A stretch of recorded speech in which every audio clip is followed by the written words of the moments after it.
Let's see that from James.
I'm from I'm owner of a small company working with around Australia, and we're working with semantic computers, machine learning techniques, frontline.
They want to see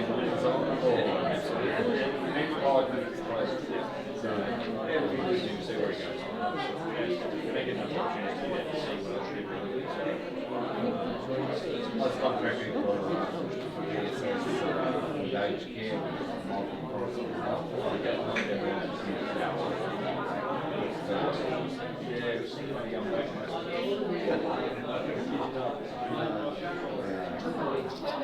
I actually built their provider model, and I'm trying to more tailored for the senior provider model. The whole of the regional providers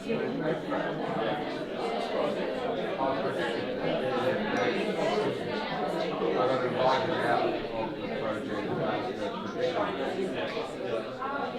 since that conversation with the secretary and said, maybe that wasn't such a smart move. Would you like to come back and help us with the provider on this?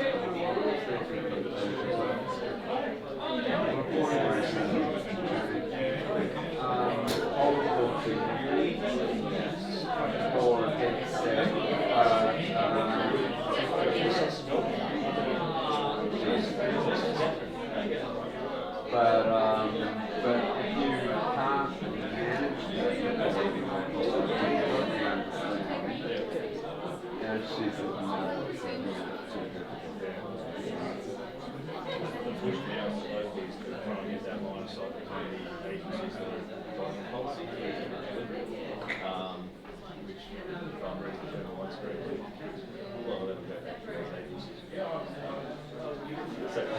and then you've got somewhere in between, you've got the horse trading and co-ed that goes on, which is a crime against it.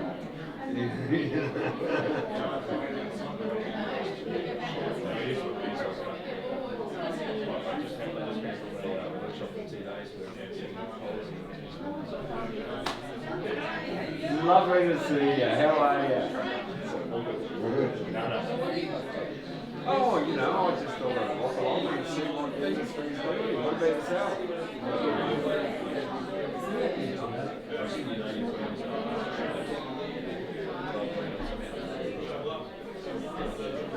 Charity. I suspect it's really good.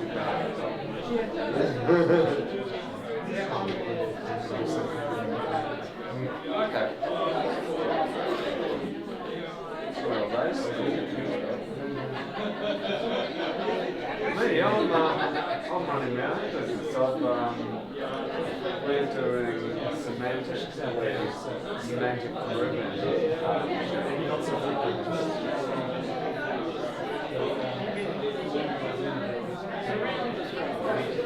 And we actually just incorporate surround using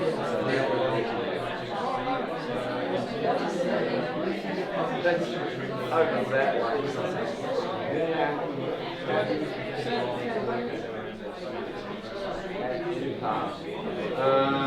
we're actually opening up in Dublin, before March next year.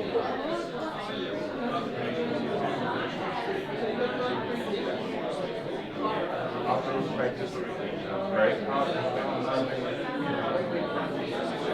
And I went and got a medical check-up the other day, and he gave me the usual charts as they do, and he's fabulously well weighed. I'm really pleased with the program. However, there are different costs with work on.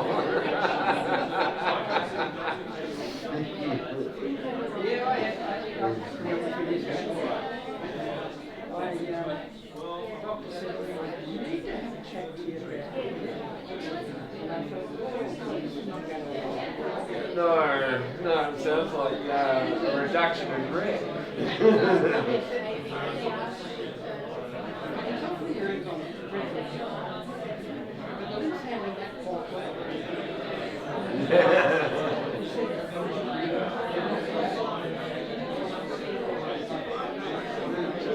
Such fun and paper.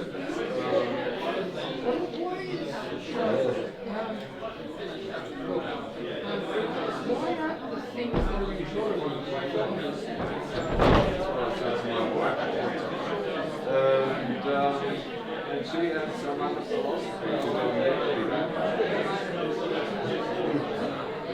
You know what, I consider myself a student of the subject, and I've never been able to come across Yeah,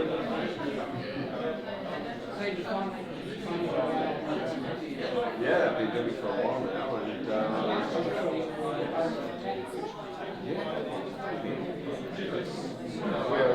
we're actually partners with the centre. Well, they've actually been useful in deploying us out. Reasonably happy with. Part of the reason that we're opening up in Dublin next year is just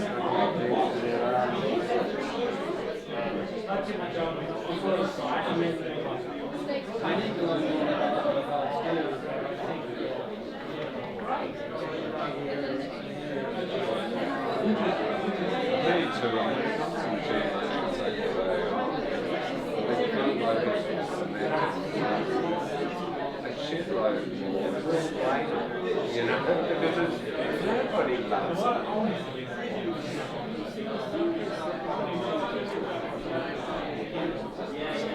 Yeah.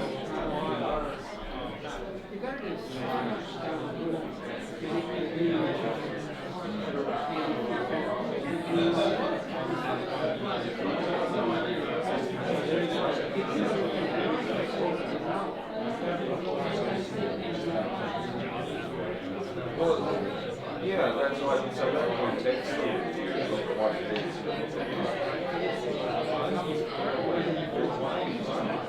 And be able to explain it in human terms without using advanced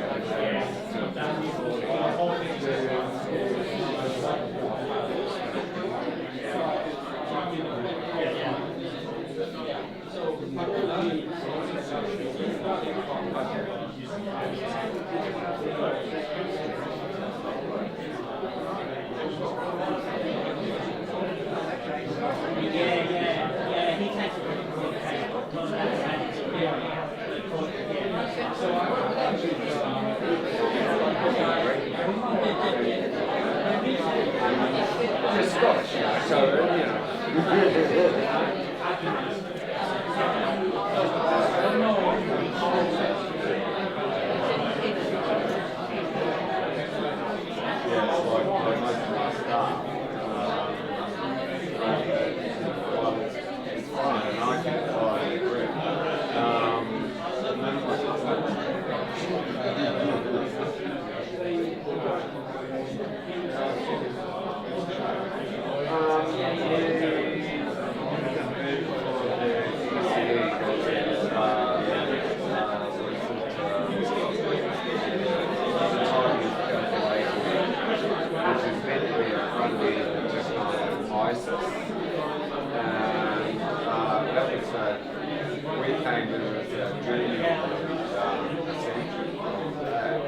They put up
known as to you on the refresh 21. I mean, what we stuck there is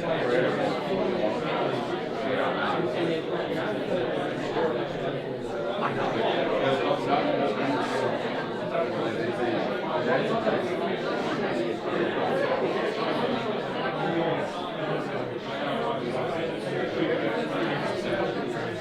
Tony?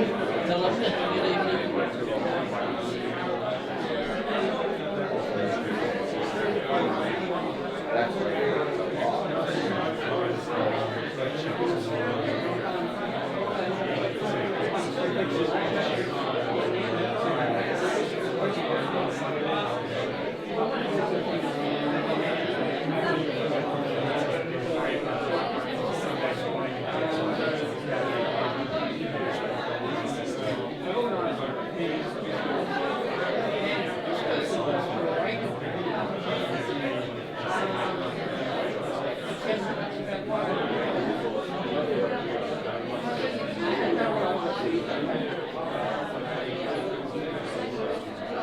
That's yoga. I mean culture.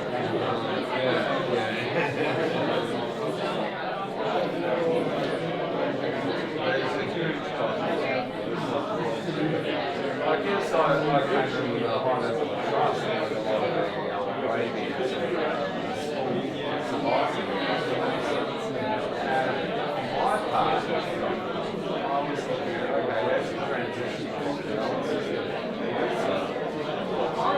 Ability to measure that transition in and of itself is a challenge. And that's the space that's run on.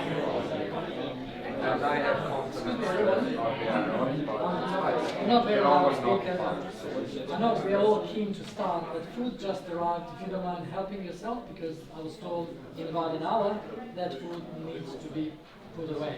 It will be waste. So please help yourself with the drinks and food before we start in about 10 minutes. Can I bring you some? No, I'm good. I'll just take a look at what's later.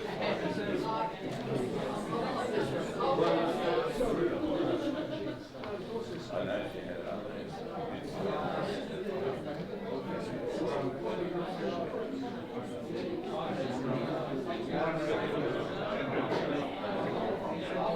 You 10 minutes.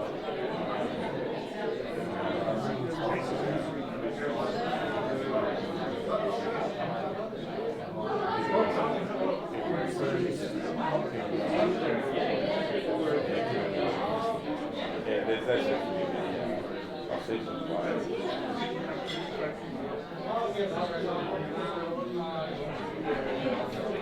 This is one I generated for Australian Energy Market Operator. So it shows you how the hydrogen. So it gives you that tells you the story of the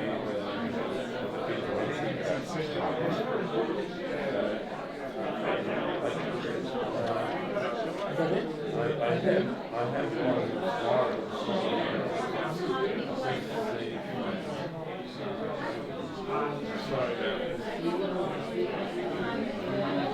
No, I just missing a slide.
Yeah, I'm just going to give you a copy. I was hoping the OneDrive would sync, but it didn't go.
Andrew.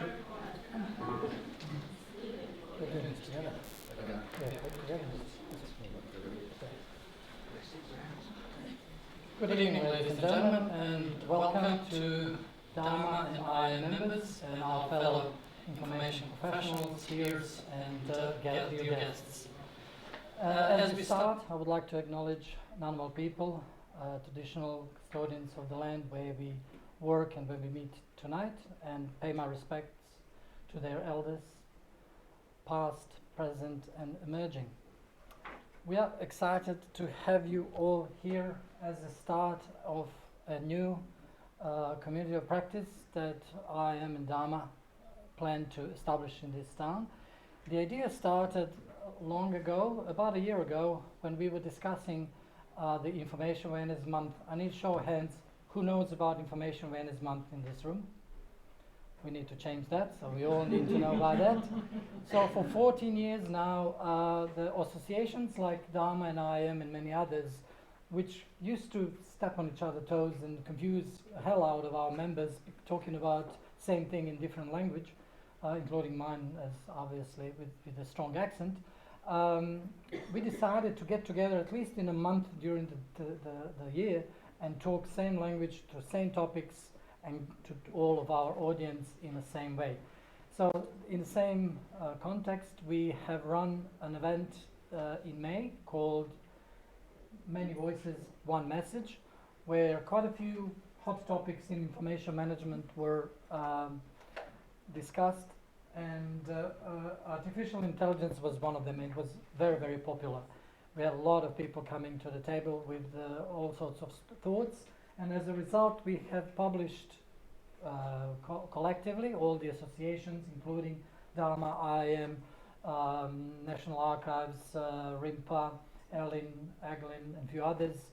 We produced a brochure that gives a little bit of a feedback to our community what we discussed in those days. As a result of that awesome event, DAMA and IIM got together. We signed a memorandum of understanding to start doing what we probably should have done a long time ago, because data doesn't make sense without information, and information cannot live without data. So we should work together and bring more of the content together. And I don't know if you want to say a couple of words. Yeah, well, I think it's a long overdue. I think we've actually been talking about this for many years now, about working better together, so it's finally sort of happening. We had the topics around AI and machine learning and things like that, because this might encourage people to improve the quality of their data, which unfortunately in government we still don't have much attention about that yet. So if you'll have seen on your chairs they had a flyer about the DAMA Certified Data Management Professional qualification. So I just wanted to say a few words about that, and it's very important for the sense of data literacy and things like that for people to actually be on the same page around data if they're going to work with artificial intelligence and things like that. So take the flyer away with you and think about it, and get back in touch if you'd like to find out more. Thank you. Thanks, Andrew. As you know, garbage in, garbage out, that hasn't changed even with artificial intelligence. If you don't have right data, you're unlikely to come with the right intelligence. So today we have a very exciting program to start. This is first in a series of our seminars. We have Tony Krizan, that I'm going to introduce in a minute, as our keynote speaker, Neil Brittliff, Jovan Stojanovic is going to join us from Europe, and then finally Anthony Boyle, who represents Automated Reasoning Alliance, a sponsor of our event tonight. So I'm also going to talk later about the next event, but let's start with this one first. So our first guest overnight is Tony Krizan, who I know for many years as a CFO and CIO of the National Health National Health and Medical Research Council. Full name, it's like some technology, very long name. But we had many very truthful dialogues related to artificial intelligence, and I've heard Tony speak on many occasions, and I look forward to hearing him tonight. Tony, the floor is yours. Please. Yes.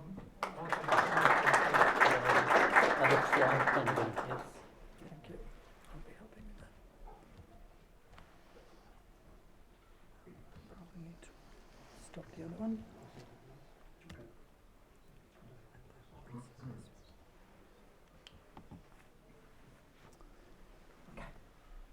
Well, good evening, ladies and gentlemen. I'm genuinely honoured to have the opportunity to address you. I think the reason why I do come out and talk is because NHMRC is just a small little agency that's having a bit of a go, and one of the things that I'm trying to do, I'm passionate about making things better, faster, cheaper. That's the CFO talking. But so it's genuinely an honour, and I'll see if I can keep people interested at this late hour. First of all, I would like to say a little bit about NHMRC, because you do need the context to work out why are we doing this. And basically, we're a material health portfolio agency. That means that we deal with a lot of money. It's finance speak. And we have quite an unusually wide range of responsibilities for the provision of health advice, leadership in ethical research frameworks, boosting dementia, fostering translation of research into policy and practice, regulation, enacting certain bits of regulation of human embryo research. And in fact, our investment, is going up to over $900 million a year from this year. And at any one point in time, we've got about $1.8 billion in contracts. So the health and medical research sector is quite a substantial sector in Australia. We leverage the intellectual capital of scientists, researchers across Australia, and that's through hundreds of council and committee members. We engage thousands of expert reviewers on panels and remotely every year. And we have research activity in Australia is extraordinary. NHMRC funded grants outperform on a citation basis against the world average by 68%. So Australian health and medical research is genuinely stellar. And one of the things we're able to do is leverage that. But we face a number of change drivers. And those change drivers are around government policy and legislation to leverage data. That's understandable. There are certainly government expectations about return on investment, and that's not just government, the public have every right to have those expectations. Citizens expect amenity, they expect a data safety and a privacy. In other words, that their data is protected. I can tell you that the health and medical research sector, that brilliant sector, they can be quite demanding, and they expect us to give them, to reduce the application burden, because peer review is about that, and that we used to get them to do a lot of the administration, and that's one of the motives to try and use robotic process automation to try and relieve the burden, and also that assessment burden. In a world where data exists, we really got to embrace tell it once. It's not just the government's policy of tell us once. The data exists somewhere in the web sphere, and we have technology. There is widely available technology that means you can scrape it from wherever it is, lies. They certainly, in terms of our granting system, they want a simple and intuitive system. And look, there's a massive international trend towards open data, and that's going to bring new challenges. Our government is currently preparing legislation, and that's about opening up data for use and reuse. Internal drivers are normal. I think every organisation has got that, and that is to better demonstrate our ongoing value proposition as an agency that's government funded. We also want to increase our operational effectiveness and our efficiency, of course. So the interesting thing about the National Health and Medical Research Council is we've had an externally facing end-to-end digital workflow system in our grant administration system for the best part of 10 years. Internally, however, even though our records are digital, we're still working through a range of legacy issues around that are basically analog processes, and they manifest as things like wet forms and just passing a digital lens through that history of that analog history is really hard. So it's very interesting. The reason, obviously, why I invested external electronic workflow is because our citizenry comes first. We're now trying to get the back office sorted. One of the challenges we're facing, though, is recently we rolled out always on virtual private network laptops, so that basically wherever we go, we're always connected to our network, and that increases flexibility. But one of the things it's doing is, apart from rapidly moving us away from any kind of paper, it's the actual amount of data we're collecting is just phenomenal, and if I'm candid, it's overwhelming.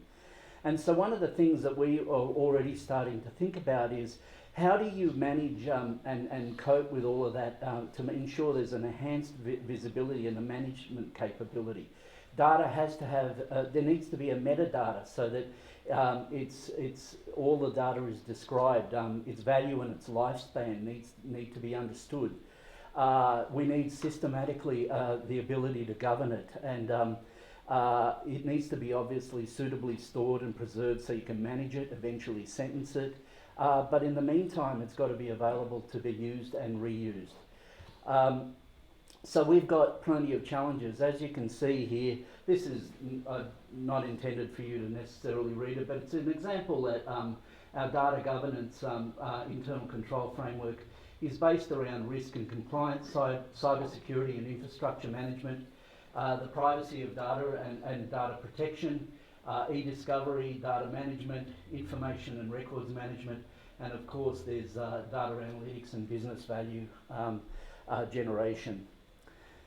So to give you a couple of examples of what we're doing, proofs of concept, and how we're starting to delve into RPA, machine learning, and intelligence, creation of intelligence through technology. One of the things we did, and my colleague here, Neil, is going to speak, he worked with us on digitising our council records. That's very, very exciting. They go back to 1937, and you need to understand that things that are in paper, particularly vast volumes of books, it's dark data.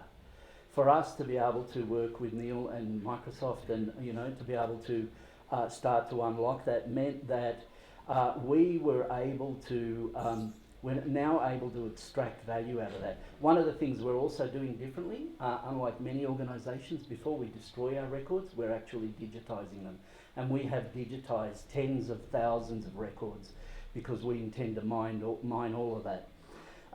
One of the things we found that's a really positive message is, in the process of building our in-house text analytics capability, we were able to do exploratory proofs of concept. And we found that, for example, you can use commercial off-the-shelf software products, open source software, and code libraries to actually be able to perform text extraction and topic analysis, for example. But and as one of our forays was that we would need to classify really sophisticated, fresh data set every year. We get 5,000 applications. Minister of Government or my CEO wants to know how much value, or how much have we spent, or how much are we committing around, say, cancer, rare cancers. It can be any one of many burdens of disease. Now, the first proof of concept we did internally, we're actually able to show that we could classify 7 different cancer types with a 92 to 95% accuracy. Given that was our first foray into that, we now have a business model.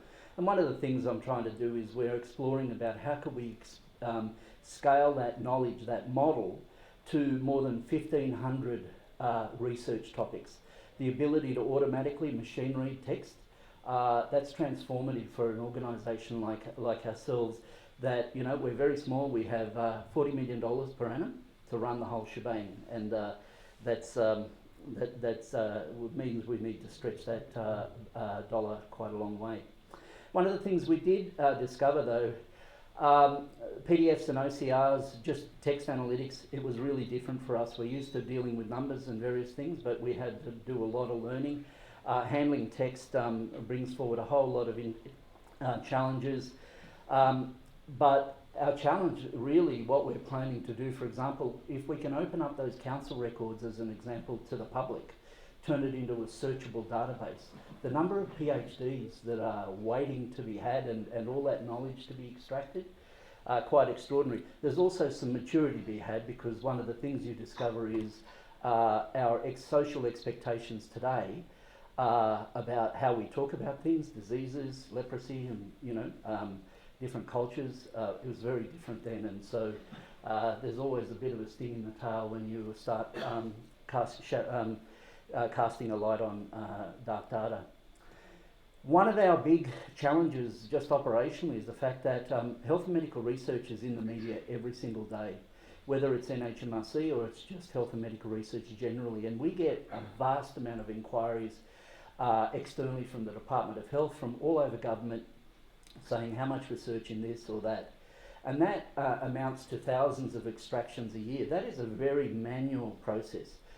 And basically a third of that team's work, my data and analytics team, a third of their work is basically free for everybody else. And that's okay, because we're a public good entity.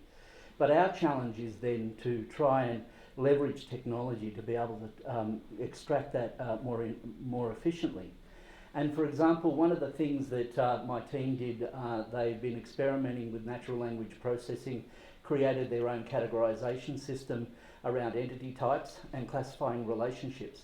And what they've been able to do is essentially automatically be able to extract information around the researcher, the grant institution, the field of research, so that when a press clip comes out, what our objective is to have the tool automatically scrape up the data from not only initially our data sets, but eventually to scrape more widely from the web and other sources, other materials, so that the decision maker has got a press clip in front of them, but they've also got all of the relevant, or the beginnings of all of the relevant information, and they can right there when they're starting to assess what are the implications of a particular press clip. This is, again, it's just demonstrative. The colours show that whether you're talking about cardinal numbers, ordinal numbers, or classifying people or institutions, you have to develop a classification system, and behind that is fundamentally a numbers game. I'm not going to get into that tonight. One of the other challenges we have is, when you're investing government funds, you need to invest well.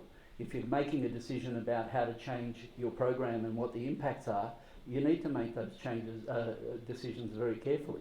Recently, we made a substantial change to our eligibility rules under what's called the new grant program. And one of the things we did a few years ago as we were thinking about that is it engaged data science, really advanced predictive modeling, to actually start to scope and infer likely and possible outcomes. Now, because it was our first time, we've always done probability and statistics and what have you, so we've got a strong background in that. But this was a different game, using genuine data science and with a higher level of intended accuracy. Now, it's pretty unnerving to make all of these predictions to the CEO, but as it turns out, those data predictions that we made in 2017 and 18 turned out to be highly accurate. Now, what we're moving towards as an organisation is all of our significant decisions now are fundamentally, one way or another, founded on predictive modelling. Having said that, a note of caution to everybody, regardless of how good your modelling is, historical data is never necessarily a good predictor of the future, because there are behavioural economics issues, there's algorithmic programmer and machine learning bias, and there are interpretability challenges. Another example of how we're deploying advanced analytics, and again, all of this is intended to demonstrate to you that the potential is there, and it's just a matter of will, and I know you all know that, but it's about convincing our wider audience of that. And so we were faced with a property challenge where we were going to reduce our property footprint by 20%, And as part of that, we had to reduce our multifunctional functional devices. Now, basically, that's photocopiers in common parlance. But there was quite a strong staff and executive concern about the loss of capability and convenience. Nobody wanted to stand in queues. So I encouraged my IT people to, using Splunk, analyse 600 megabytes of data, and we were able to produce an evidence base that actually, based on actual seasonally adjusted data. What that fostered was a discussion, and that intelligence enabled the compromise and further concessions. It really blew me away. The resistance turned to people became very positive once they actually saw the stats, the data. And unlike statistics or predictive on sampling, this was real population data. We could actually show every single use of the copier and basically almost what kind of use it was. The beauty of that is now we've got a minimum level of redundancy. We don't have excess copiers. We've got enough redundancy for the seasonal pressures. And again, from a CFO perspective, we halve the number of MFDs and we halve the cost of our MFD contract. And again, this is an example where data is accessible. You all know that to deploy it in operational ways makes a lot of sense. Now, we all know that enterprise and data architecture ecosystems are complex. You've got multiple vendor environment with an infrastructure platform and application software dimensions, and it encompasses web documents, records, digital assets, learning content, collaboration. There are so many different dimensions of data and information. And one of the things about that is that EDRMS has its place in the world, but generally they're often big, they're hard to manage for a small organisation, can be difficult to afford. So one of the most recent things we did was a proof of concept around a powerful, basically a semantic technology that enables us to get full visibility of our data and gives us, it's relatively low cost, and it can actually achieve a lot of the challenges, not only the administrative ones, but it enables potentially the business user to be able to very, very easily pull up information about any topic they're after, provided the metadata around it gives them privileges to see it. And that's one of the challenges in the deployment, to make sure that you have those sort of controls. So one of the things we're doing as an example is, you know, we want to make it easier for our line areas to be able to do their day-to-day business. Obviously, we want to be able to support the process of discovery, whether it's around public interest disclosure or freedom of information or government legislative disclosures. So that's an example of where we're currently exploring what to do, because again, when you've got a limited budget, there's no point whinging. What we've got to do is to find a way forward, and that way forward is using advanced analytics. So one of the big steps that we're taking right now is in that grant application process. Our current grant system, which is almost in its 10th year, has processed around $7 billion over 9 years, more than 50,000 applications, 100,000 grant application assessments. And you know, to just give you an idea of the complexity, you've got thousands of applications, many more thousands of assessors. They have to be assigned to panels. Each application has multiple spokespersons and external assessors. That is, independent experts that are not on the panel, but they contribute to the peer review assessment. To give you an example further about how complex this is, we recently had a grant round of around 3,000 applications. It involved about 150,000 conflict of interest assessments to make sure that you have the right peer reviewer assessing the right application. Often they're either competitors or they're collaborators, and there's a realm within which they can preside over the peer review, and there's a realm with which a point where the conflict of interest means that they can't participate in the voting, for example. We manage that very, very closely. And so that's a really, really difficult process. The assignment process takes many, many hundreds of hours, and we've developed a new tool called the Grant Management Accelerator. It uses semantic analytics. It was developed by our partner Semantic Sciences, And it uses a low-level machine learning for application assignment. Now, why I say low-level machine learning, because we've got all this intelligence, we have an approach that we purposely make the algorithms ingest knowledge, mainly because while it's able to ingest vast amounts of data, there's no need. We already have the expertise. Once we've loaded that up, we can actually add vast amounts of data to actually refine it over time. And by doing that, for example, we showed that with one scheme last year, a scheme that took 20 people about 500 hours to do that assignment process that I talked about above. I'm just mindful of the time, I'll get a kick along.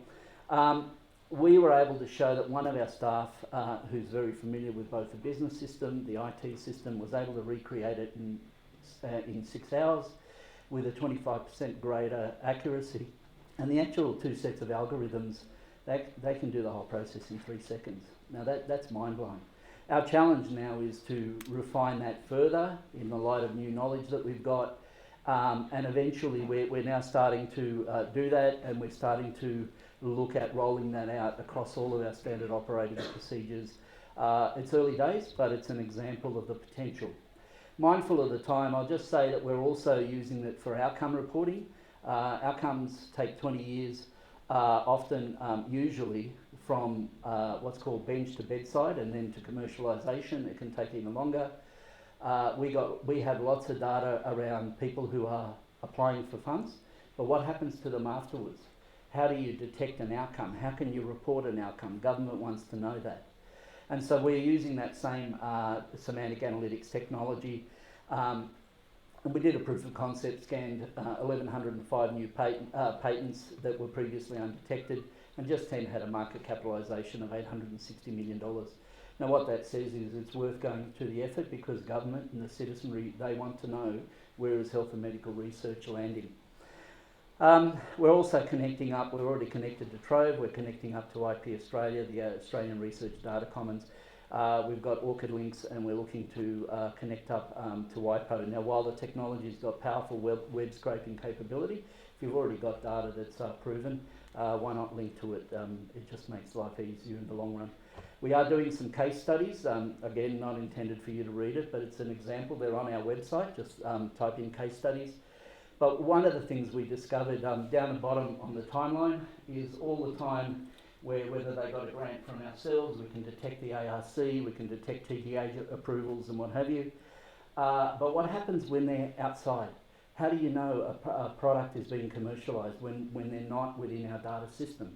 And that's where we intend to deploy this technology into the future to be able to basically, we don't have to ask researchers. What we can actually do is use the power of analytics to go out and detect it and link it back to our grants. We can then follow up through quality assurance mechanisms and double check until eventually we've refined the algorithms to where we're always confident. This purpose is about refining algorithms because we're discovering where is the data that we're missing, because the first time we did this, it was a pretty dirty data set. It was large, and we had to do a lot of manual cleaning and obviously refining.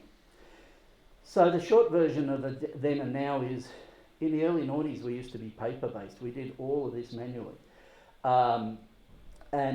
We've gone from an end-to-end grant management system that's been good, clunky, in the sense that it's not user-friendly. We're now deploying a new grant system, Sapphire, that includes machine learning. And look, we're showing that as an organisation, we can change. There's nothing miraculous about it. We're just having a go. Advanced analytics, 3 years ago, like many organisations, we just routinely did our own data, statistics, and we used Excel and SQL.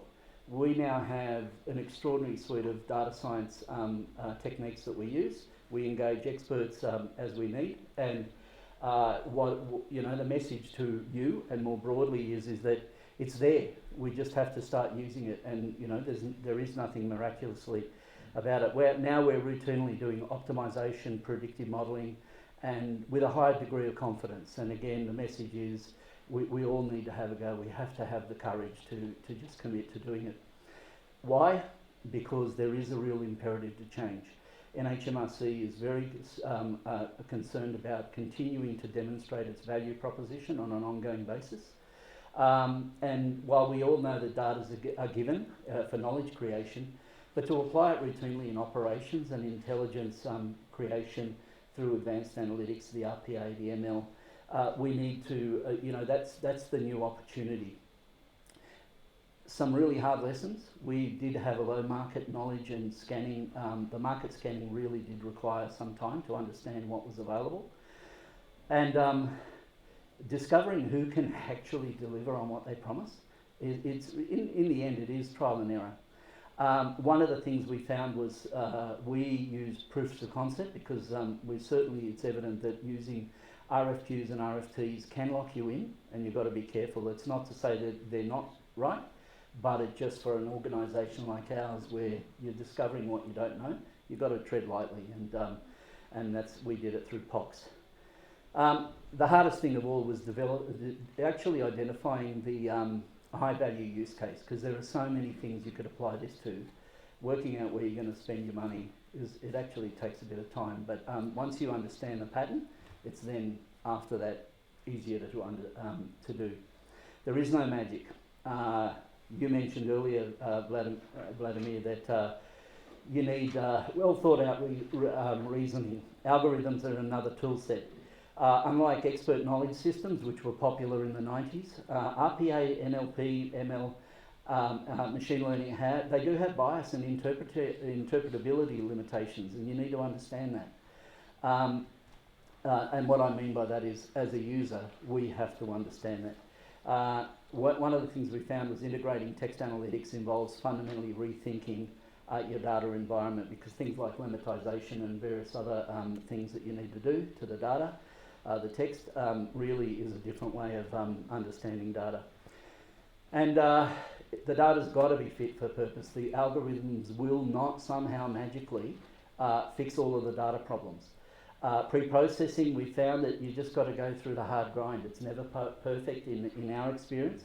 And we found that bringing experts in, data scientists, to work with our staff in partnership, that's actually worked quite well with us. But the last reminder there is doing projects to discover potential is hard when everyone's busy doing BAU. That's probably one of the hardest things, because getting your subject matter experts to participate and getting the line areas to try and get involved. The last thing I'll mention, I won't go into too much, but suffice it to say that Australian government's considering the issues around human rights and ethics closely. Dr. Alan Finkel spoke on it not too long ago, and that's easy to find. One of the things that we all know is re-identification of individuals is, as far as I'm concerned, it's almost a certainty. If you get a disparate enough data set, and I've got plenty of evidence, if anybody's interested, I can show you scientific literature where they've been able to re-identify people using a combination of particular event, flights, and coffees bought at a particular local coffee shop. So one of the things that we're going to have to deal with is the human rights implications, and that's certainly something that we're dealing with. I mentioned machine learning verifiability, the algorithm bias. I think it's worth mentioning that the public trust is really important. When you think about social complacency, which is a real issue, and that is people are on one hand free to give they freely give out their data, but then you've got other events, Cambridge Analytica and a range of other things, some government-based things that really erode the trust. So it's this really sort of, there's a dichotomy there around social trust, and we really, as from a government point of view, we have to work very hard not to break it and to build it. I will mention, and there's a couple of examples here, but I've got stacks of examples. AI in health is just going nuts. And it's proving to be able to, they've deployed it for looking at previous research papers, thousands of them. They've been able to discover things that are previously missed. Again, because of time, I'm not going to go through it, but there are countless examples. And why I raise that is that if it's happening in the health system, it can happen across all systems. We just have to look for the opportunity. And in conclusion, ladies and gentlemen, and I do apologise, it's a bit of a dry presentation. It's late in the evening, but really my message to everybody is the opportunities are there. And we as organisations, we have to recreate ourselves. transformation starts before the technology. Technology informs transformation, and I think, you know, it's incumbent upon us as leaders, whether we're thought leaders, whether we're senior leaders, that we have to look for those opportunities to realise the benefits that are waiting to be taken up, and they are many. And you know, I think on my presentation it talked about the future. All I've got to say is the future. Oh, by the way, that's just simply showing that no matter what your plan is, it's always harder. So look forward to the journey. And I'm going to finish up about the future. Dr. Albert Georgi was a Nobel laureate in 1937 around citric acid in the human system. And he was quoted as saying, discovery consists of seeing what everyone has seen and thinking what nobody has thought. And the reason why I like this picture is because the reality is there's this incredible wealth of data right in front of us, in text, in books, in all around us, information of things, sources. And I would say to you that the future is whatever we want to make it, but my message to everybody is just have a go. Thank you very much, ladies and gentlemen.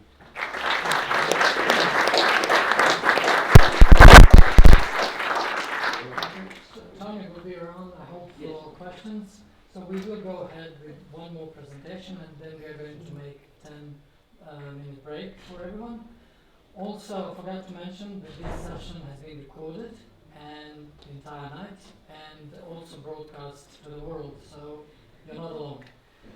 Our next exciting, so thank you, Tony, for a very, very interesting presentation. Our next presenter is Neil Brittliff, who most of you know. I met Neil probably about 6 years ago when he was at, maybe even longer, at Australian, can I mention the name? Sure.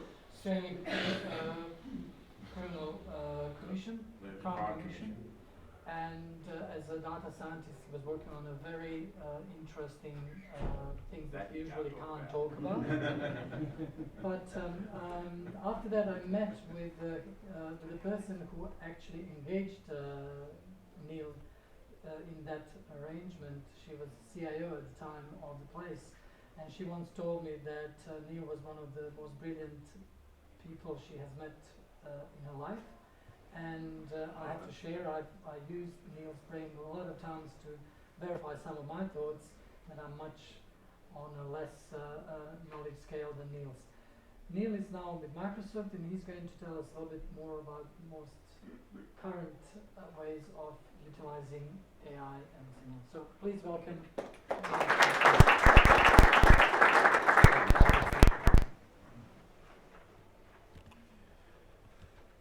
That was very generous of you, Vlad. Just before we start, just something, Tony. I actually worked on the original GrantNet back in the early 90s. You can blame me for all your problems. You probably get the joke. Yeah. When I mentioned that to your staff, they went, "You worked on that?" Yeah. All right. Okay. So we go to the start, and right. So do I press just? You can just press here. Yeah. Okay. Cool. Okay. All right. Oh, thank you very much, everybody here, for turning up and donating some of your valuable time. I really appreciate it. And I'm not going to talk too much about Microsoft. Microsoft has touched probably all your lives. Almost everybody here probably uses Microsoft product once a day or once an hour, like me. What I'm going to talk about is my journey. So, there we go. So I actually got my degree at the university, well, what's called the Canberra College of Advanced Education back in 1982, and my first job was actually at the Department of Health. And I've seen a lot of change in the industry here, and I hope you don't mind. I'm going to share some of my story here. So, because it's a 30 years, actually it's more than that, isn't it? 36 years. Oh my God. Anyway, so I've stuck with the University of Canberra, and in 2004 I was awarded a master's degree, and about 2012-13 I got my PhD from the University of Canberra in data science, and looking at I was looking at messy data I know you should clean it, but I was actually, what happens if you can't clean it, or what ramifications of that are. So, I've worked for 5 law enforcement agencies. I don't understand how that's happened. I've worked for the Australian Federal Police, CrimTrack, the ACC, one I can't mention, and the ABCI, which no longer exists, which is the Australian Bureau of Criminal Intelligence. So, my next slide. And what I thought I'd talk about, you know, it's 50 years since man walked on the moon. What's my little bit of involvement in it? I actually use that database they use. Does anybody know what that is? You can read the slide and see it. It's IMS, an Information Management System. Lo and behold, it's still used today. Department of Veterans Affairs still use it. I don't understand why. So one of the interesting things about IMS, when I was a DBA and you came to me and said, Neil, I've stuffed up my schema, you know, we all know what a schema is. I created a first name, last name for a person's name. I completely forgot about the middle name, because everybody has middle names, or some, most of us do. And so I would say to them, well, that's fine, I can add a middle name. Give me 6 months, I have to do a reorg, we have to test all the programs, and it would take 6 months to a year just to implement that one change. That's literally IMS. Fortunately, Oracle come around, SQL Server, DB2, all these relational databases where alter table, add column, not an issue anymore, but in those days, and Department of Veterans Affairs, to just modify the schema took months. It literally months. So, and that IMS was the database they used to put man on the moon. It was the one that did build the materials for the Saturn V rocket. Still in use today. In fact, most of the commercial transactions in Commonwealth Bank use IMS, believe it or not. So, I thought, now I call myself a data scientist. Rowan over here is a data scientist, and he's amazing, that guy. I really respect you. And what is a data scientist? Well, basically, what is a scientist? A scientist has a hypothesis and tests the hypothesis, and essentially that's what a data scientist is. It's a person that tests some kind of hypothesis to validate it or dismiss it. That's what data science is all about. That's it. And to do that, we kind of need data. So the more data, usually the more accurate of the dismissal of the hypothesis, or the rejection or the acceptance. And so that's why what Tony was saying is kind of important. Data's everywhere, and it's very important to us to use that data, formulate ideas, formulate hypotheses, and just test them, see if they're true, correct or true. Or even from that, maybe generate new hypotheses, new ideas. And that's what data science is all about. It's changed a lot, and I will actually talk through this talk what the changes are. And also, we ask lots of questions. Now, this is debatable, even in Microsoft. I have, Maria Milicevic, which Vlad was referring to. We were having a discussion, does a data scientist need a PhD or not? Brian would probably say they do. Some people at Microsoft say they don't. And the other thing, we hate pie charts. Did you know that? Statisticians hate pie charts. So one of the changes I've seen is the data warehouse. The data warehouse has been around a long time. And it's basically, the idea is you get your data, you cleanse it, you formulate these things, what they call star schemas or data cubes, and basically normalise the data or denormalise it in effect, and use that as your basis for your intelligence for your business. And you answer political questions. So when the government formulates a policy, they go to the data warehouse, and with that, they formulate some kind of policy. And perhaps what we're seeing now is a move away from that. I know DAMA is big into the data warehouse, and I still think it has a role. And even internally in Microsoft, we're discussing what the changes of the role of the data warehouse is to the organisation. So the problem is there's more and more data sources. Now, you saw a picture of me. I should have spoken a bit more. It was myself in front of the Hawkeye, which is a military vehicle. That vehicle alone has 1,600 sensors on it. I've been doing the IoT work for it. and it generates data at a nanosecond. And you work it out, and we have to capture what we call a journey, and they're roughly about 8 hours. So if you do the maths of that, that's so much data. So traditional data warehouses, even SQL Server data warehouses perhaps, can't manage that sort of data, and we can't analyse it quick enough. We can't actually work out what the effect of certain conditions are, like what happens when you go up a hill carrying a howitzer. They actually test that. That's some of the scenarios they test. Also, what happens if there's an explosive device under the vehicle and it explodes? We actually blow them up as well to see make sure that the people inside the Hawkeye motor vehicle survive. And the other problem we have, this is there's been one of these each year, and I just thought I'd throw it in. This is the DAMA BI landscape now. As you can see, it's not very confusing. There's not much choice there. And that's not everything. And you can see there's so much to choose for, and now there's companies that are pushing certain technologies that we have end-to-end solutions now, such as AWS, Microsoft, Oracle, Google, IBM. We've all got our end-to-end solutions, and so the data. I pity you guys. You know, how do you manage it? How do you go through that plethora of products? What do they do, and how do they solve problems? The other problem is we get this data, and it's sort of like this. Now we have 250 terabytes of data. That's fantastic. What can we do with it? Oh, well, we've got 250 terabytes of data. Just having data is not the answer, is it? We need to be able to process that data. We need to be able to do something with it. And the next part of my journey, I've identified 3 types of people that look up. We have the data analyst. Most people probably fit into this. I know ATO, for example, have lots of data analysts. And basically, what they do, they can look at the data, but they're more familiar with SQL.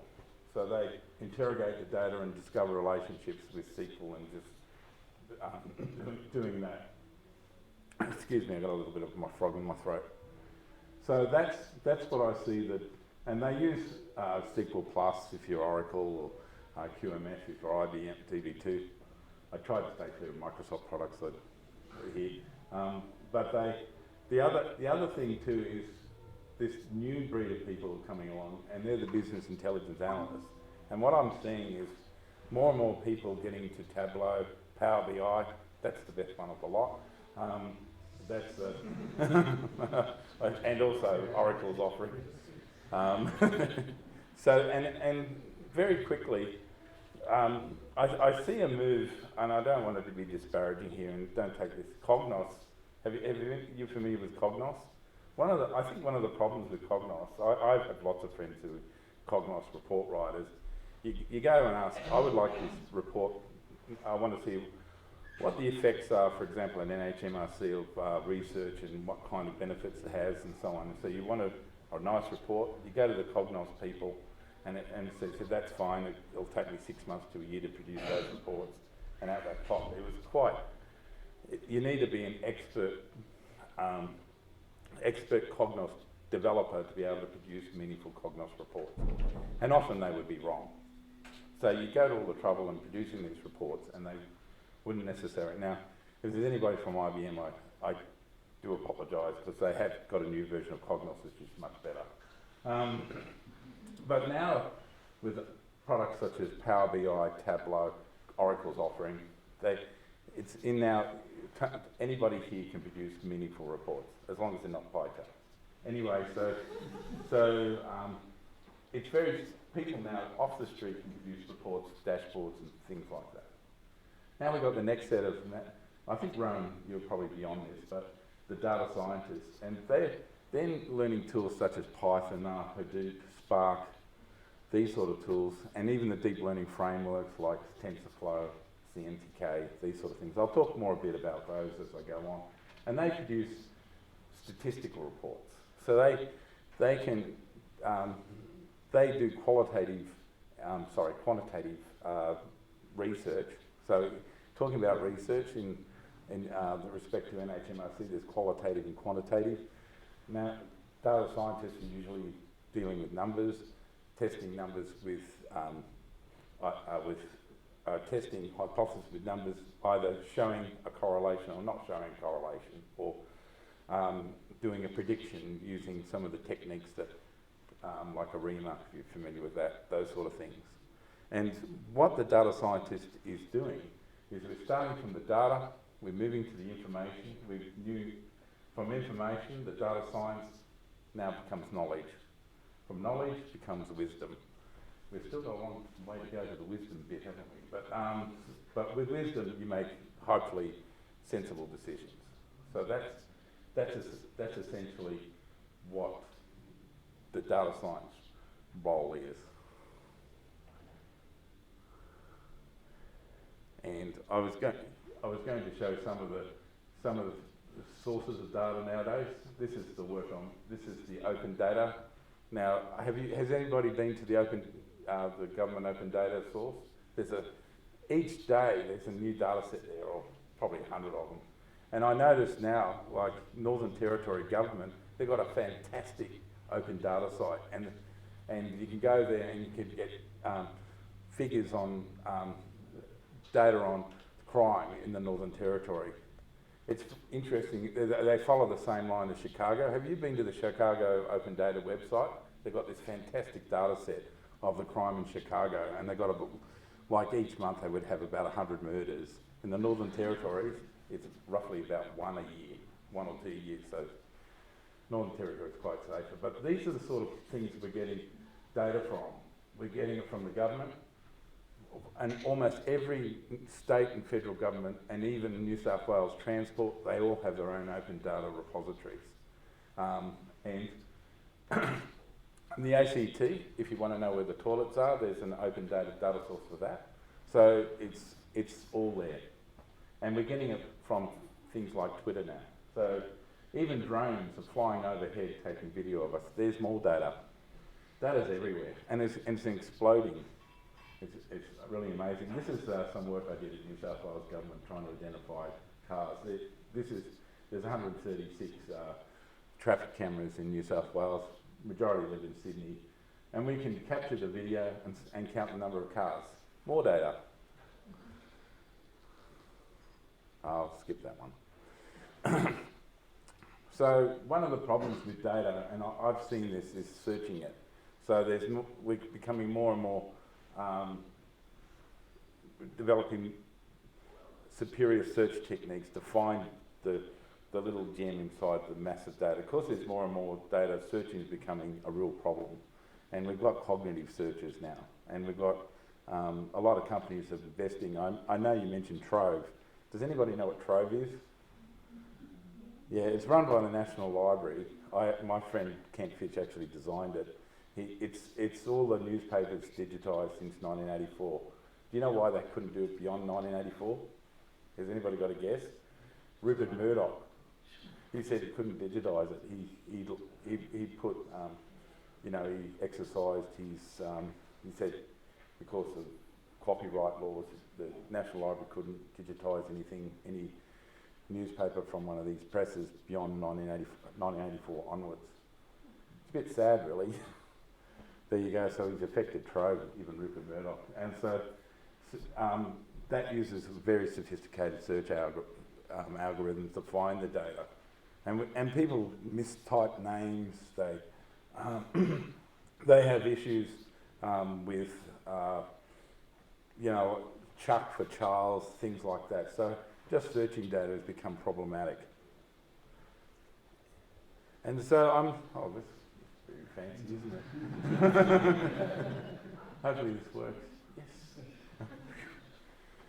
Bit worried. So we have what I call the knowledge estate, and these are where we are now. So we have analytical tools, and they range from Oracle's offering, Power BI, which is Microsoft's offering, Tableau, QuickLink Sense, all these fall into that, and Cognos, of course, fall into these analytical tools. And that includes R and Python to some degree, even though they fall into the machine learning.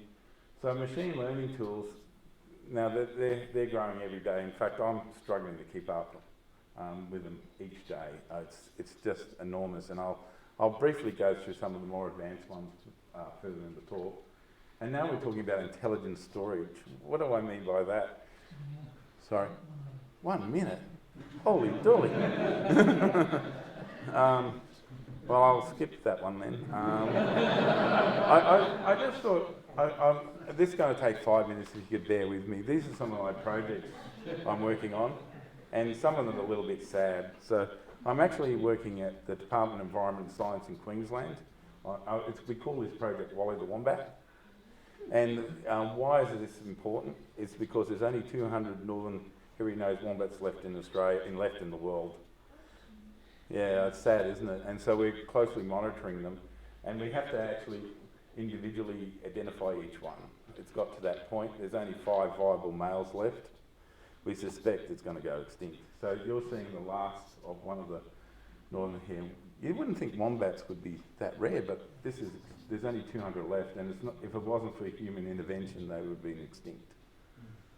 Now, I asked the chief scientist there why that's the case, and she said it probably isn't climate change, but it's probably more human intervention. Getting rid of the urbanisation of humans, and that sort of thing. So and they want to do individual ones, and they suggested facial recognition of wombats. It's not possible. Remember we tried that, it didn't work. So what we did was put little notches on their ears. So we weren't allowed to put a tag on them, like an RFID thing, because it might affect their mating habits. So we couldn't do that. So we weren't allowed to paint them because of predators. You can't, like that. They didn't want to interfere with them anyway. The only thing we could think of was putting little notches on their ears. You can use a sort of binary pattern. Here we go. Oh. This is I'm working at the Department of Environment and Natural Resources. It's kind of a weird department in the Northern Territory. Natural Resources is mining, and environment is, how do those two things fit together? It's a bit of an oxymoron. Anyway, they're worried about feral species in the Northern Territory, mainly cats. And we've put about 1,000 camera traps up there, well they have, and we're capturing the data and trying to detect, that's an Antechinus, which is a little marsupial rat. They're close to extinction as well. It's all very sad, isn't it? So we're just keeping track of, where they are and how many there are. I'm also working on Daisy the cow. What that is, Department of the Agriculture Victoria have bought some land around Warrnambool, and they're discovering that the herd sizes have reduced for some reason. This could be climate change. So we've got this thing called smart farms, where we're putting sensors in soil to monitor moisture in soils, plus flying drones over it, and also having various fields with various cow herd sizes, and we're even capturing the urine of the cow. I'm not sure how they do that, to be honest, but I'm getting the data. I assume they're doing it correct. So that's Daisy the cow, and actually, if you're interested, the milk industry in Victoria, the dairy industry in Victoria has collapsed. So they're not being able to produce milk at a cheap enough price compared to what you can get it from mainly New Zealand. The other thing I'm working on is the Australian Energy Market Operator with smart meters. I'll play this little thing. So this is, didn't play. Does that work?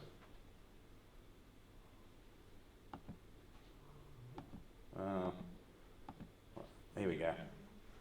No, is it still playing? It's a video, by the way, I produced. So what's happening, we're trying to do energy simulations, and we're discovering with the advent of solar on houses and wind generation that simulating energy demands, because the Australian Energy Market Operator, amongst other things, has to set the spot price of power. and have to be able to determine the amount of power produced per state. That's almost next to impossible now, because in the good old days when you had 12 coal-fired power stations, it was all possible. But now with solar panels on people's roofs, wind, variability of wind, doing these sort of simulations has become very difficult. So that's where I'm working closely with AMO to produce the spot price. The other thing is New South Wales Transport. So we're looking at congestion management. I've been working with them. I'm going down there tomorrow to talk about work with them. We're trying to count the number of cars. These are all roads in Sydney. By the way, this is a real wicked problem for New South Wales. They reckon the CBD population of Sydney is going to increase by 2.5 million people by 2040. So it's just going to get worse, and people are going to, and they're finding it difficult, like Uber Eats, to get the thing, you know, your eats on time, and so it's hot and nice to eat. Not that a lot of the stuff they generate is nice to eat, that's debatable. But anyway, you want it there in timely fashion and hot. It's going to be very hard, and because of, one more slide. Promise. All right, this is a machine learning. What do these people have in common? Does anybody? Damn! Somebody got it. You got it. So these people, none of these people exist. We use a machine.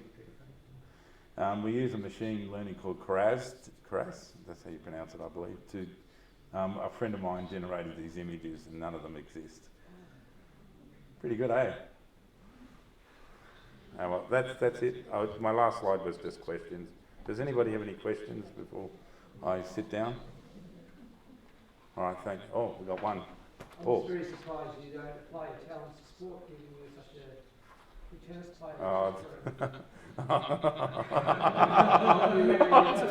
We're going back in time. Yeah. All right, thank you.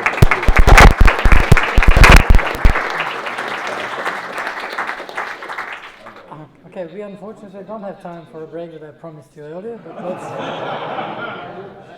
don't blame me.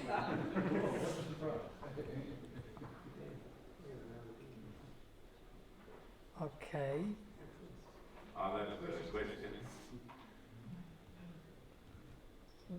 The next part, we have a presenter from Europe. That is Jovan Stojanovic. I'm just trying to get him on.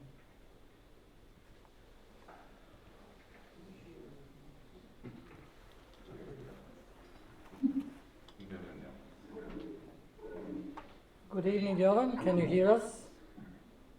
Hello, yes, I can hear you. We can't see. Okay. Can you turn your camera on? Okay. Yes, of course. Hi. Just a second. Let me just close the previous presentation, and that's Jovan. Okay. So, Jovan is one of the AI pioneers in Europe. He has started several city AI locations in Europe, and he's expanding it throughout the world. He has also been involved heavily in some interesting projects that I would leave Jovan to describe to you, just to share with us what is happening around the world and what else we could look at as examples of AI use cases. So without further ado, Jovan, you're on the screen. So. Okay, thanks, Matt, for the nice introduction. I will try to present my screen.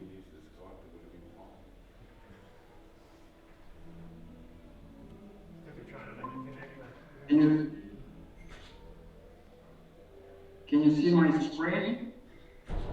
Yes, we can. Nice.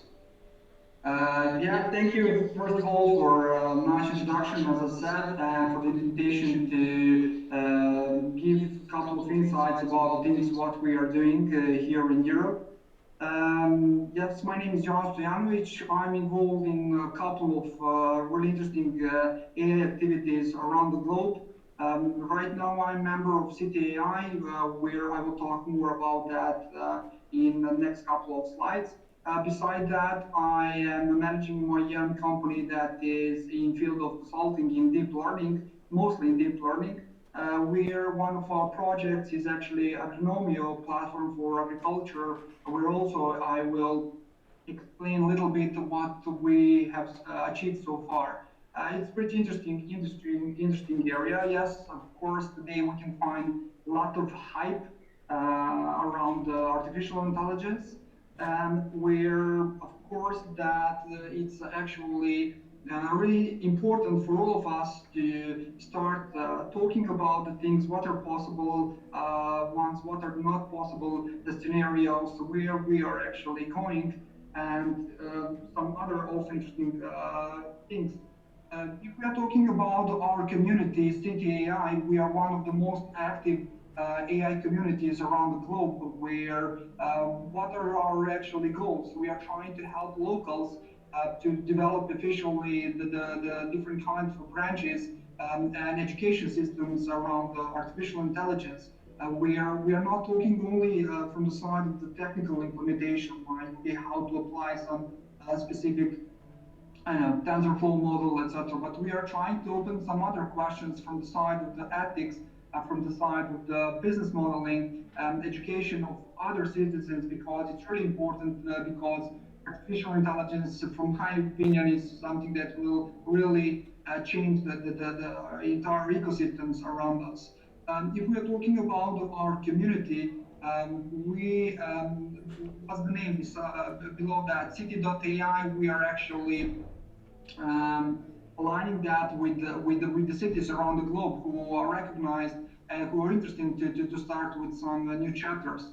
Right now, we are present in more than 70 cities around the globe and actually continue to grow. We are present on all continents, from states to Asia. We're right now, I need to also announce something really interesting, and that is that we are actually opening a new chapter in Canberra, also in Melbourne. But in Canberra, Vladimir will be one of the members, where the idea is also to help locals there to connect on a totally new level, and to help also in execution of the artificial intelligence in different kind of models.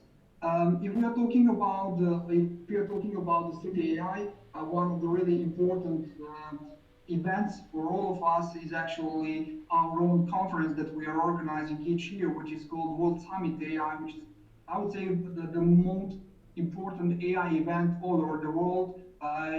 Each year in Amsterdam from 9 to 10 October, we are hosting more than 6,000 people from literally entire world, etc. We have experts from the biggest companies like Facebook, Amazon, Google, etc. For example, we hosted speakers like Joshua Bengio, Lacoon from Facebook, etc. It's really important to have this kind of events, because one place you have a chance to meet the most brilliant minds, to network and to find use cases that might be really beneficial for your company, for your team, etc. If we are talking about artificial intelligence, definitely it's something. A lot of people say it's our last innovation, but I won't say it like that. Of course, there are a lot of challenges, especially if we can see entire global scene there. Okay, in States, you have a bunch of capital that is spread around the bigger players like Google, etc. The most active research right now is in States, but we can see that in other segments like Asia, especially China, there's huge potential and huge progress about some specific use cases and some specific domains of artificial intelligence. This is really interesting report from PwC from 2017, which is actually talking more about the ratio between the investment in actually AI and the GDP of regions there. What we can see is actually that China is actually investing a lot in this kind of approaches entire AI ecosystem, where of course there is a battle between the states and China in different kind of elements. But from perspective of Europe, we are trying to find our best use cases and our competitive advantage. Where in media and from people like Kai Lifu, you can see actually he said couple months ago that actually Europe is not a candidate for bronze medal in AI battle.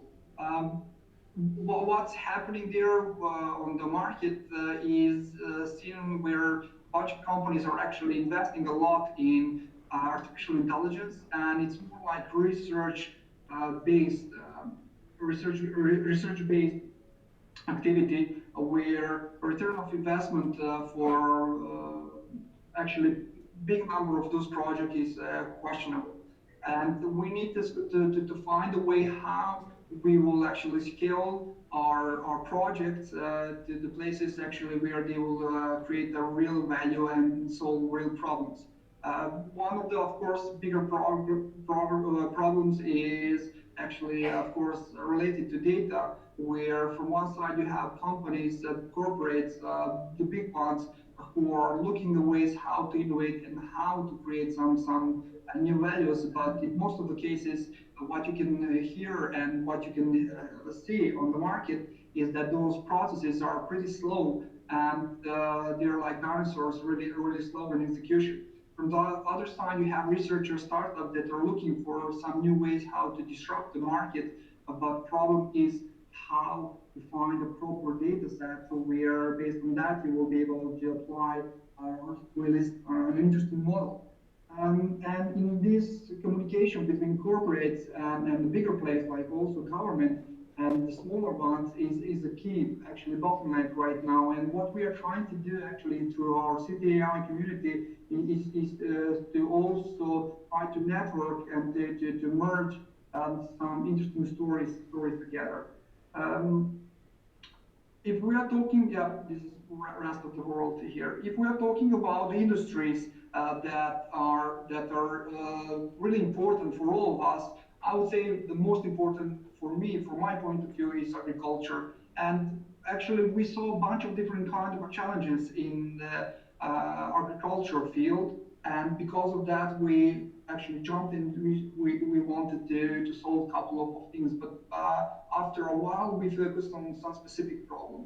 And if we are talking about problems, why to push artificial intelligence in agriculture, you can find significant number of really logical reasons. By 2050, where the world will need to produce 70% more food globally, according to Bank of America. And what's really important for this is actually we will need to produce 70% more, but with less people in agriculture, because it's not so like modern role for young people, for youngsters. And from the other side, we need to produce more, but with less herbicides, chemicals, with less water, because of course those kind of resources are missing as well. Also, we are having problems with steadily declining workers, as I said, in the main area. Also, problems like increased concern over food security and labor availability, especially also in developed markets, actually will increase in consumption of artificial intelligence. Right now, we have really interesting cases in Africa where AI is helping with it's helping producers to have more like intelligent decisions. And things are changing, and this is really wonderful to see. If we are talking about agriculture, here artificial intelligence, machine learning, you can find a bunch of different kinds of cases. Right now, the most of the usages actually you can see in computer vision problems, where drones are used for actually scouting the fields and analyzing what's happening there, which is something that's really helping the agronomists to understand actually what's happening there. Also, you have a bunch of different kinds of agricultural robots, agribots, that are helping in some really specific use cases like spraying or putting water in really personalized level. What we are actually trying to solve as a problem in our solution is actually a lack of benchmark analytical just-in-time recommendation. What have we saw on the market actually that agronomists and especially farmers are asking globally through Google, through different kind of other channels for opinions. They're asking for help how to treat some specific illnesses. Because what's really important to emphasize is that, of course, illnesses and different kinds of diseases are actually also growing with a really aggressive pace. And actually, diseases that you had, for example, in States, now you have in Europe, etc., and vice versa. And things need to be more like automatized, more based with some analytical thinking. How we are trying to solve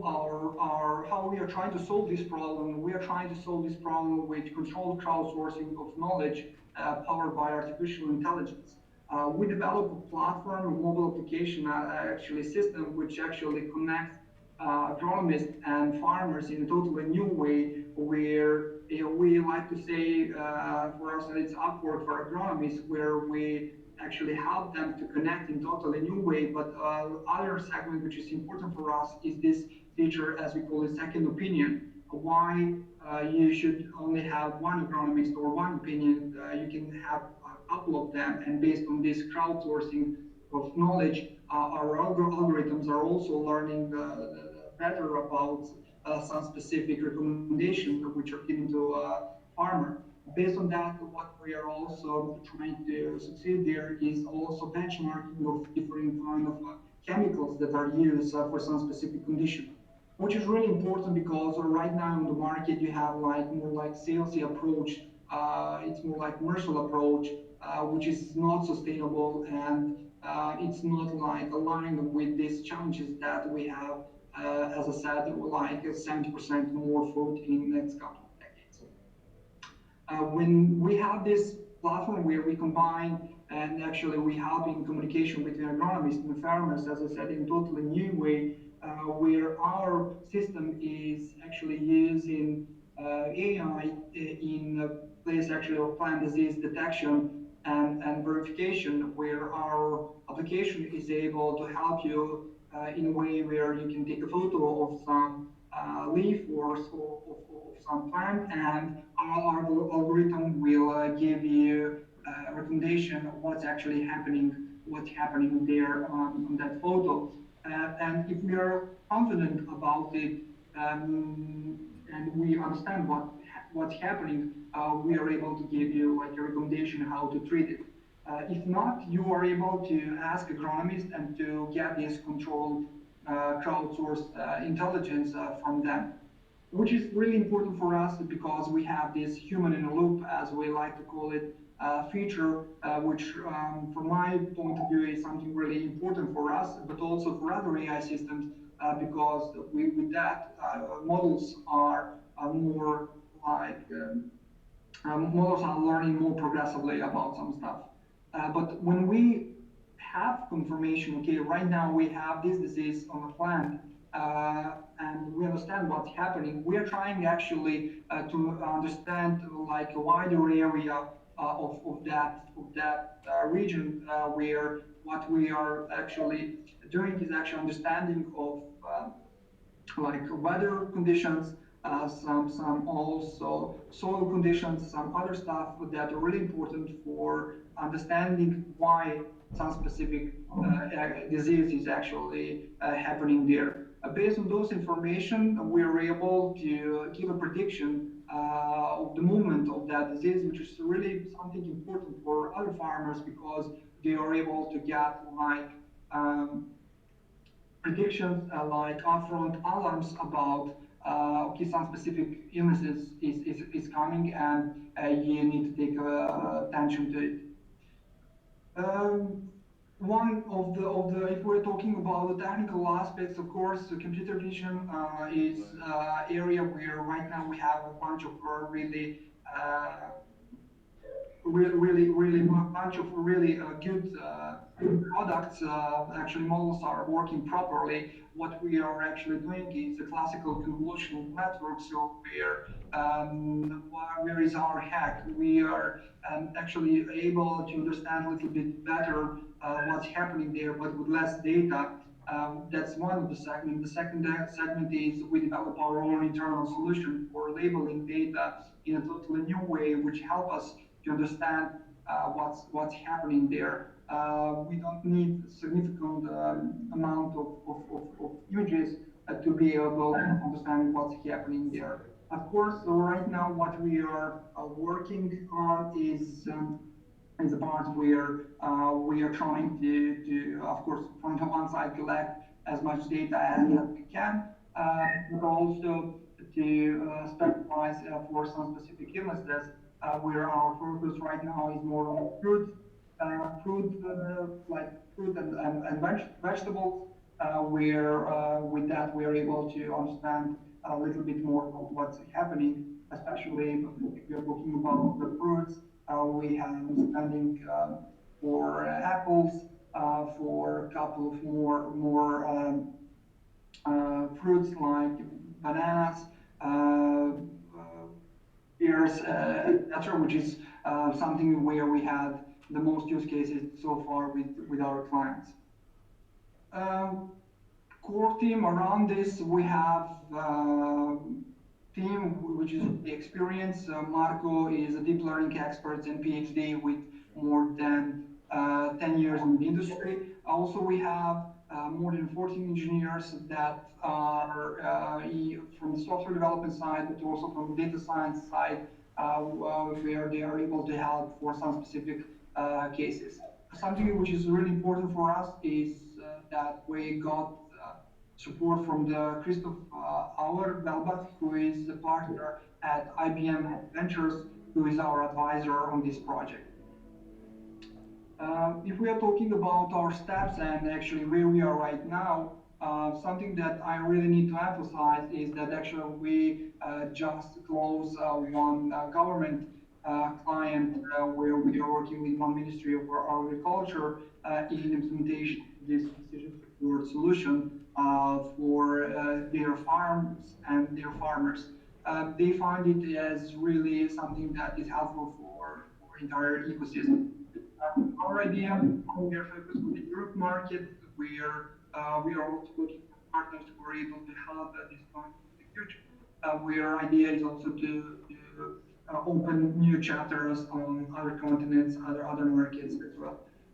So we are not alone with this, so actually it's really important if you're talking about artificial intelligence to have domain partners, domain knowledge partners who are in the industry, who are able to give you more like insight information about what's happening below and treat some specific problem here, where we have really interesting partners from the Alliance of Agronomists in the United Kingdom to companies like Bayer, John Deere, Pioneer, DuPont that are actually in this region here. We also have excuse me, Jovan, we will have to finish soon because we are running out of time. Can you summarize your thoughts, just please? Yeah, of course, a couple of more slides. One of the projects which is actually also important for us, where we would like to invite you as well, it's my own summit, Wonderland AI Summit, 8th of November in Belgrade, where we are also hosting some minds. We have a really interesting video here. We are hosting, for example, head of data science of Mercedes, guys from IBM, from Max Planck Institute, from eBay, from really a bunch of big players. Also, lads, I would like to give a couple of free tickets, exactly 5 tickets, free tickets for your listeners, for your people there. You can find a way how you would like to organize that. And yeah, this is really important for us, and we would like to have all AI minds together with us there. My last slide is, yeah, being disrupted. Thank you. Thank you, Jovan.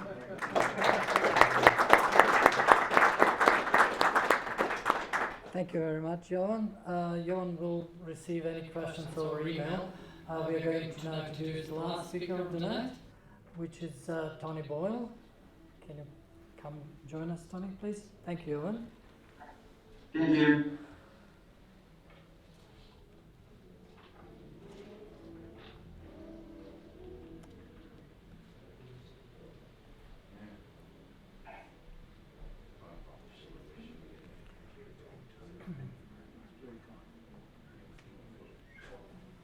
Tony? They're ready for you. Tony Boyle, I have many years of experience with Tony. We used to work together with Oracle, and we are now together with Andrew part of an interesting project addressing some government challenges that Tony is going to talk about. Tony, please. Thank you. Yeah, thank you for that. And I know I'm the last speaker, so we'll make it quick and hopefully interesting as well. So we're a fairly new company. We're a partnership. Came together, mostly data people from many years back, if you look at the three of us. But we came together to answer a challenge from the Australian government as part of the Business Research and Innovation Initiative, which is a great scheme that's run by the Department of Industry now. And that challenge was the automated creation and application of digital record authorities. Now, I'm led to believe that most people in this room will understand what a record authority is. I didn't. But I'm not from Canberra, I'm from Melbourne, so I didn't know what it was. So it's been a fascinating journey learning what that is, and even more fascinating learning how they're made and the difficulties that go into that. But what the government wanted us to do, or challenged us to do, was to develop an accurate and scalable way to decide the value of government assets, okay? But to automate that. At the moment, it's an entirely manual process. It's a long time, it's quite expensive. They wanted to automate that. Now, spoiler alert, we haven't done it, we're only looking at it, but it will take a while. So we're working with National Archives, which have been terrific, really helpful. They've told us everything, the good, the bad, and the ugly. And we've learned a lot from them. They had a number of requirements, and they had a number of drivers as well. Clearly, the first driver was the Archives Act. That's what we follow. That's what we must do. Of course, they wanted good quality information. The key one here is replacing a labor-intensive, expensive manual process. So to create a record authority, they showed me the process map of how you do it. And I said, well, that must take you weeks to do that. And nah, that takes months to years to create one of these quite complex documents. There's a lot of to and froing. There's a lot of working with agencies, with other departments. It just takes a long time. The person that starts the process may not be there at the end. So there's a lot of risk involved in it as well. But the key requirement here is deliver a smarter way to discover, evaluate, and preserve information vital to Australians and Australia. So we had a look at this and we came up with our vision, because everyone needs to have a vision. And we wanted to create an automated reasoning system to enable organizations, not just National Archives, not just the government, but all organizations that need it, to create a digital instrument. In this case, it's a record authority based on the business rules, the processes, and ontologies. To process the information assets, and information assets can be anything from an old document to an email to an annual report, using semantic analysis to create a signature of that document. So we don't all have the time to read through every document again and again, but give me the signature of that. What is it all about? Encapsulated in a nutshell for me. And then derive the value of that information. Is that information valuable to us? Do I keep it? Do I throw it away or keep it for 5 years. Well, what's the value of that based on the business context? So what I may find valuable, you won't, for example. What's the status? Who is it about? What are the entities in there? Are there people? Are there organizations? What's the relationship with other assets? So that asset on its own may not mean much, but in the context of something else, in relation to another document, it becomes quite valuable information, and we want to keep them both together.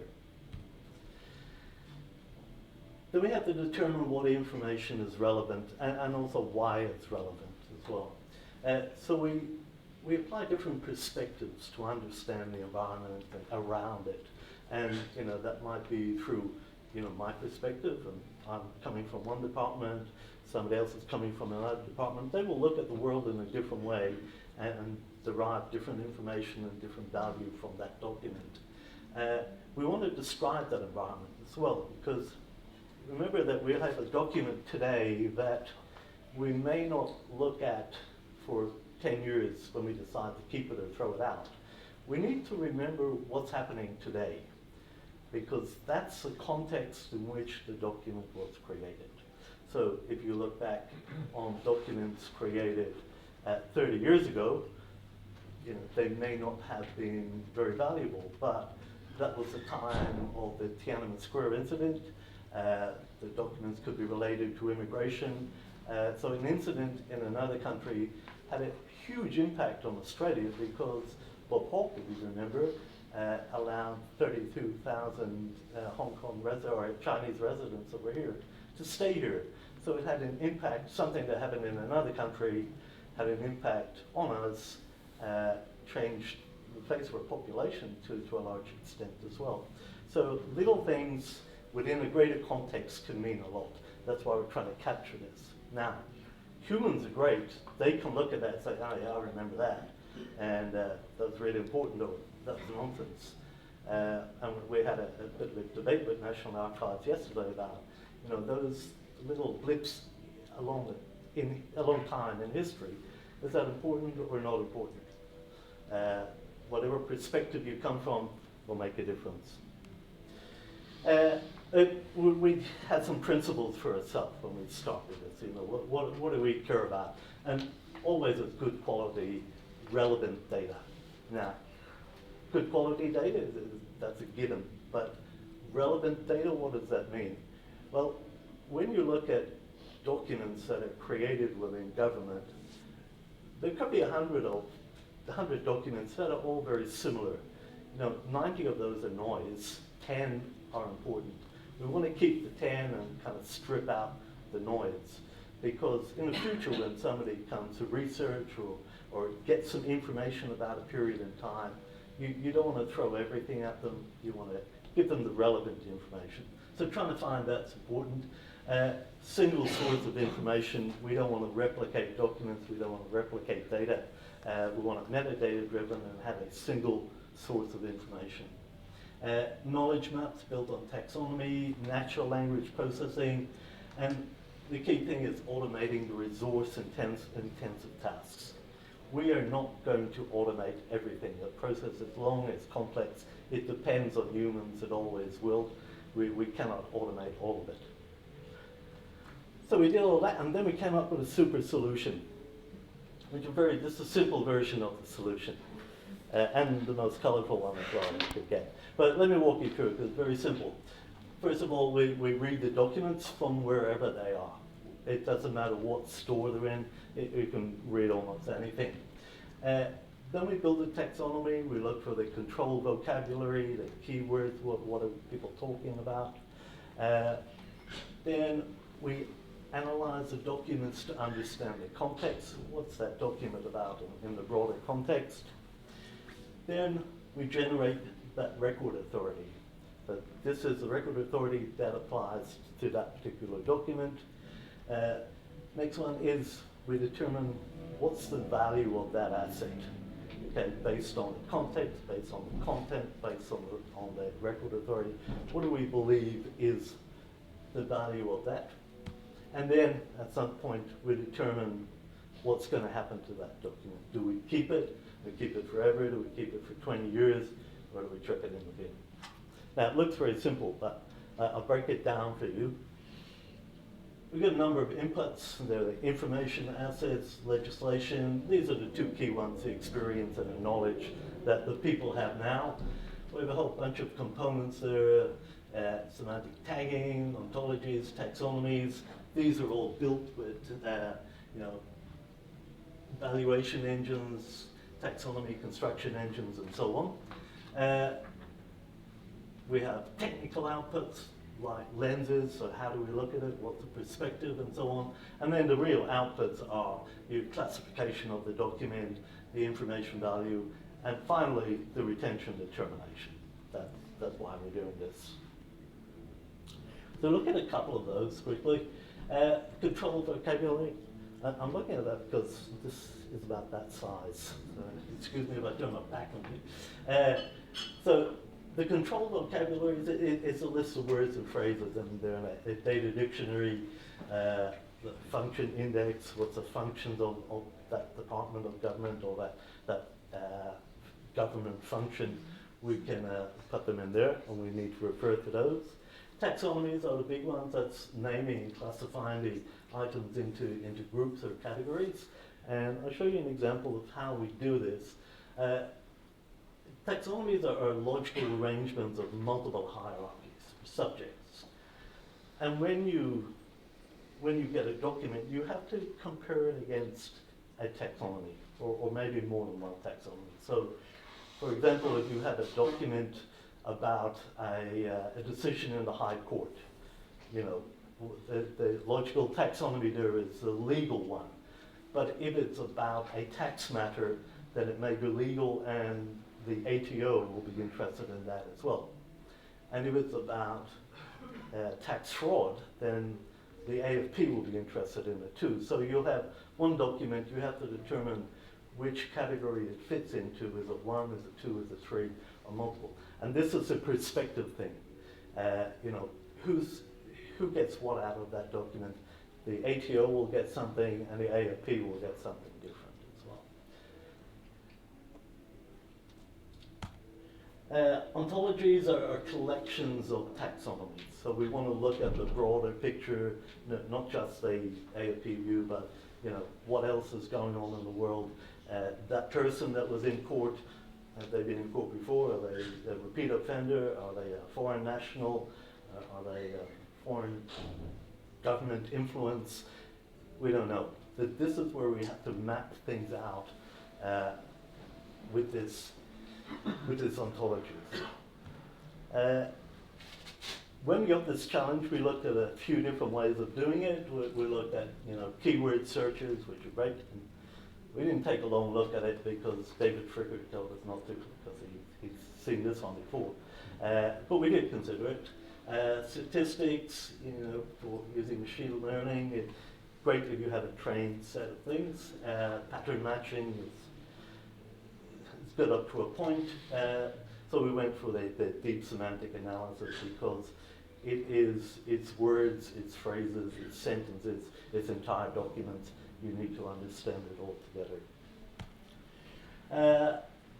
The features of our system, which is yet to be fully built. We can get data from virtually anywhere, okay? Different types of sources. It doesn't matter where your documents reside. Using artificial intelligence for text understanding and analytics. AI algorithms that mimic as much as we possibly can human ability to read and understand. And this is important because there's an example that Vlad uses. If you see the word leg, what is it talking about? Is it the leg of a person, the leg of a chair, the leg of a two-stage football game? This is where the context comes into it, and this is where the keywords fall down. We need to automatically categorize content and extract entities. That's what I was talking about earlier. We extract an entity of a person or an organization or a thing. Who is that? Where else do they occur in the map of the world? If that is an important person over there, do they lend a greater weight to our document that we have in our hand now. Really important. Also, detecting relationships and facts involving the extracted entities. In other words, if that person is not terribly important, but he is the CEO of a company that may be important, we need to know that as well. So it's going at levels and levels and levels down until we can find, something to tick a box. The benefits, better information is a key benefit. Increase efficiencies, reduce risk of the loss of significant information. This is what National Archives is very worried about. Free up the knowledge workers, so the real experts within National Archives. Let them do their job. Let's get the laborious stuff and the manual stuff out of the way, and they can use their expertise. But most important, I think it's the legal legacy of rich information for future generations. Okay, not leave a mess, but leave some really rich, curated information for future generations. Okay? And that's it. Thank you very much.